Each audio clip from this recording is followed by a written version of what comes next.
You ever watch a war movie, see those Navy ships and think, man, why don't they just land those bad boys right on the beach?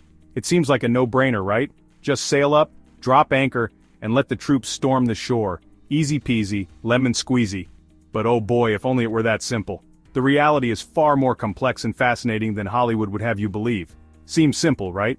Well folks, let me tell you, it ain't. Not by a long shot. The ocean is a vast, unpredictable beast, and navigating it requires a level of precision and expertise that is nothing short of extraordinary.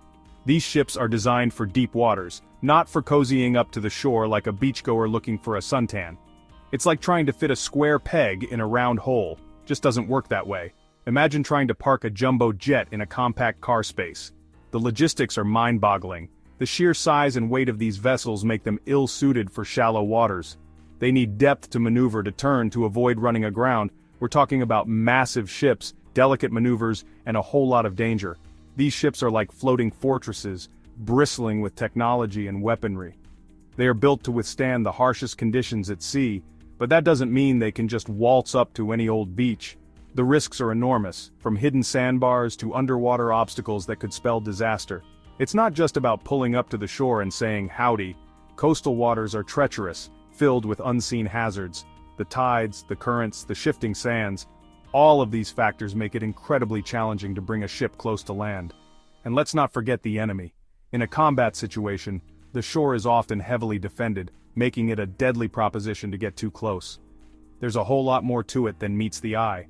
The planning, the coordination, the sheer effort that goes into every naval operation is staggering. It's a symphony of strategy, technology, and human skill. From the captain on the bridge to the engineers in the engine room, everyone has a role to play, and one mistake can have catastrophic consequences. And that's what we're going to dive into right now. We're going to peel back the layers and explore the intricacies of naval operations. We'll look at the history, the technology, and the human element that makes it all possible. We'll see why these ships are designed the way they are and why they operate the way they do. We're going to break down why landing Navy ships on U.S. shores is like trying to teach a cat to fetch. It's not just difficult, it's almost impossible. These ships are built for the open ocean, for blue water operations. They are the kings of the high seas, not the rulers of the shallow waters. Their design, their purpose, their very essence is tied to the vast, deep expanses of the world's oceans. It's just not what they're built for. Their hulls are designed to cut through deep water, their engines to power them across vast distances. They are marvels of engineering, but they have their limitations. Trying to bring one of these behemoths close to shore is like asking a race car to go off-roading. It's just not in their DNA. So, buckle up, grab a cold one, and let's get our hands dirty with the real deal about Navy ships and why they stay out at sea. We're going to explore the challenges, the triumphs, and the sheer ingenuity that goes into every naval operation. By the end of this journey, you'll have a newfound appreciation for these incredible vessels and the people who sail them. Let's set sail and discover why it ain't so simple. First things first, we gotta understand these Navy ships. These aren't just any ordinary vessels, they're marvels of modern engineering, designed to dominate the seas and project power across the globe. Each ship in the Navy fleet has a specific role and purpose, making them indispensable in various maritime operations. They're like the big rigs of the sea. Just as big rigs are essential for transporting goods across vast distances on land, these naval ships are crucial for maintaining security and stability on the high seas. They carry advanced weaponry, sophisticated radar systems, and state-of-the-art communication equipment. You've got your aircraft carriers, massive floating cities that launch jets. These behemoths are the centerpiece of naval power, capable of launching and recovering aircraft, providing a mobile airbase that can be positioned anywhere in the world. They support a wide range of missions, from combat operations to humanitarian aid. Then there's destroyers, cruisers, submarines, each with their own specialty. Destroyers are fast, maneuverable, and equipped with an array of weapons to take on various threats. Cruisers are larger, with more firepower and advanced missile systems. Submarines, on the other hand, operate stealthily beneath the waves, capable of launching surprise attacks and gathering intelligence. These ain't your grandpa's fishing boats. While fishing boats are designed for calm coastal waters and small-scale operations, naval ships are built for the rigors of the open ocean. They can withstand harsh weather conditions, navigate through rough seas, and stay operational for extended periods. They're built for the open ocean, for deep water and rough seas. These ships are constructed with reinforced hulls and advanced stabilization systems to handle the most challenging maritime environments. They can travel thousands of miles without needing to refuel, making them ideal for long-range missions. They need that space to operate, to maneuver, to do their thing. In the vast expanse of the ocean, these ships can perform complex maneuvers, conduct training exercises, and engage in tactical operations without the constraints of crowded coastal areas. Think of it like this. You wouldn't take a monster truck mudding in your grandma's flower garden, would you? Just as a monster truck needs wide open spaces to show its true capabilities, naval ships require the vastness of the ocean to operate effectively. They are designed for power, speed, and endurance, not for the confined and shallow waters near the shore. Same goes for these ships. They are equipped with advanced technology and weaponry that need ample space to be deployed safely and effectively. Operating in confined waters would limit their capabilities and increase the risk of accidents. They're built for a specific purpose, a specific environment.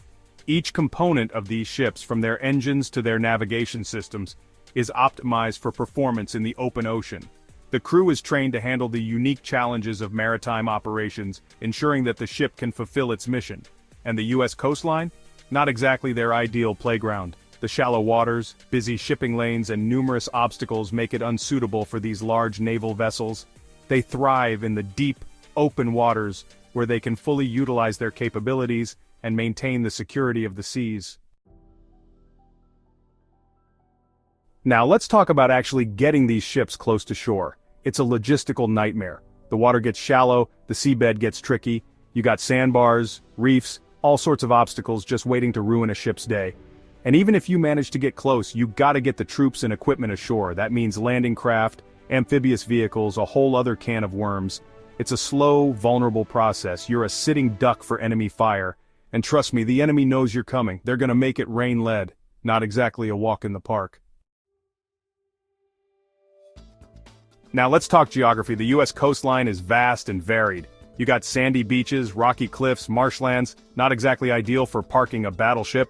And the weather? Don't even get me started. Hurricanes, storms, fog, you name it, we got it. It's enough to make even the saltiest sailor seasick. Point is, the U.S. coastline is beautiful, no doubt, but it ain't exactly welcoming for large-scale naval landings. Section 5, Uncle Sam's watchdogs keeping things secure. And then there's the small matter of defense. Uncle Sam doesn't mess around when it comes to protecting his turf. We're talking radar stations, coastal artillery, missile batteries, the whole 9 yards. Trying to sneak a fleet of warships past all that? Good luck with that. It's like trying to rob Fort Knox with a water pistol. You're gonna have a bad time. So, yeah, the U.S. coastline is pretty darn secure. Not exactly the kind of place you want to launch a surprise attack from the sea. Section 6. History lesson. Remember the Alamo. Not an amphibious assault. Now, I know what you're thinking. But Mike, what about history? Haven't there been amphibious landings before? Sure there have. But not many successful ones on heavily defended coastlines. Remember Normandy? D-Day? That was a massive undertaking, years in the making, and even then it was brutal, with heavy casualties. And that was against a weakened enemy. The point is, amphibious landings are risky business, and against a modern military like the US, not a chance. Section 7. Why this matters. It's about strategy, folks. Now you might be thinking, okay Mike, I get it. Landing ships on US soil is a bad idea. But why does it matter? Why should we care about naval strategy in the first place? Well folks, it's about more than just ships and sailors. It's about the bigger picture, the grand strategy that keeps our nation safe and our interests secure. Landing ships on US soil is a bad idea. But why does it matter? The US Navy's strength is its ability to project power around the world. We keep the sea lanes open, protect our interests abroad. We don't need to land ships on our own shores because we can reach out and touch someone from halfway across the globe. But why does it matter? Well folks, it's about strategy. The US Navy's strength is its ability to project power around the world. We keep the sea lanes open, protect our interests abroad. We don't need to land ships on our own shores because we can reach out and touch someone from halfway across the globe. Well folks, it's about strategy. The US Navy's strength is its ability to project power around the world. We keep the sea lanes open, protect our interests abroad. We don't need to land ships on our own shores because we can reach out and touch someone from halfway across the globe. It's like having a really long reach. We can take the fight to the enemy, on our terms. That's the beauty of sea power. The US Navy's strength is its ability to project power around the world. We keep the sea lanes open, protect our interests abroad. We don't need to land ships on our own shores because we can reach out and touch someone from halfway across the globe. It's like having a really long reach. We can take the fight to the enemy on our terms. That's the beauty of sea power. We keep the sea lanes open, protect our interests abroad. We don't need to land ships on our own shores because we can reach out and touch someone from halfway across the globe. It's like having a really long reach. We can take the fight to the enemy on our terms. That's the beauty of sea power. We don't need to land ships on our own shores because we can reach out and touch someone from halfway across the globe. It's like having a really long reach. We can take the fight to the enemy on our terms. That's the beauty of sea power. It's like having a really long reach. We can take the fight to the enemy on our terms. That's the beauty of sea power. We can take the fight to the enemy on our terms. That's the beauty of sea power. That's the beauty of sea power. Section 8. Respect the water, respect the mission. So, next time you see a Navy ship out on the horizon, don't think of it as some kind of oversized taxi service. These ships and the sailors who man them have a vital role to play in keeping our country safe. They're out there facing storms, rough seas, and danger so we don't have to. That's something to respect. So, let's give those sailors a salute. They're the real deal, doing a tough job in a tough environment. Section 9. So, next time you see a ship.